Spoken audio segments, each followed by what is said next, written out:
கொத்தடிமை தொழில் முறையில் இருந்து மீட்கப்பட்ட இருளர் சமூக மாணவர்களின் உயர்கல்விக்கு அரசு தரப்பில் 27 லட்சம் ரூபாய் நிதி ஒதுக்கப்பட்டுள்ளது. தமிழக அரசின் பழங்குடியினர் நலத்துறை சார்பில் கொத்தடிமை தொழில் முறையில் இருந்து மீட்கப்படும் பழங்குடியினரின் குழந்தைகள் மறுவாழ்வு மற்றும் உயர்கல்விக்கு அரசு சார்பில் உதவிகள் வழங்கப்படுகின்றன. இருளர் குடும்பம் சமீபத்தில் திருவள்ளூர், தர்மபுரி, கிருஷ்ணகிரி மாவட்டங்களில் மீட்கப்பட்ட இருளர் குடும்பத்தை சேர்ந்த 3 மாணவர்களின் உயர்கல்வி செலவிற்காக 27 லட்சம் ரூபாய் ஒதுக்கப்பட்டுள்ளது. இதுகுறித்து பழங்குடியினர் நலத்துறை அதிகாரி ஒருவர் கூறியதாவது: கொத்தடிமைகள் இல்லாத மாநிலமாக தமிழகத்தை உருவாக்க அரசு நடவடிக்கை எடுத்து வருகிறது.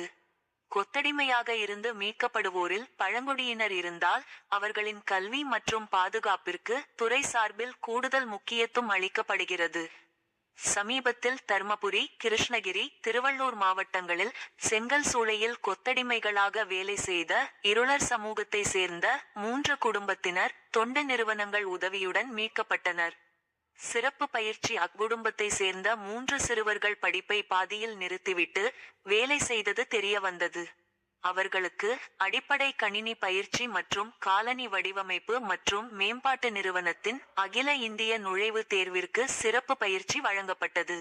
இதில் தேர்ச்சி பெற்ற கிருஷ்ணகிரி மாவட்டத்தை சேர்ந்த மாணவி பிரியா, சர்தார் வல்லபாய் படேல் சர்வதேச ஜவுளி தொழில்நுட்ப நிறுவனத்தில் இளங்கலை ஆடை வடிவமைப்பு பிரிவில் சேர்ந்துள்ளார்.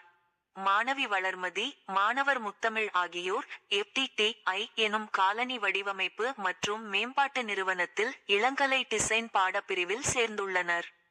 இவர்கள் கல்வி கட்டணம் செலுத்த 27 லட்சம் ரூபாய் பழங்குடியினர் நலத்துறை ஒதுக்கி உள்ளது. இவ்வாறு அவர் கூறினார்.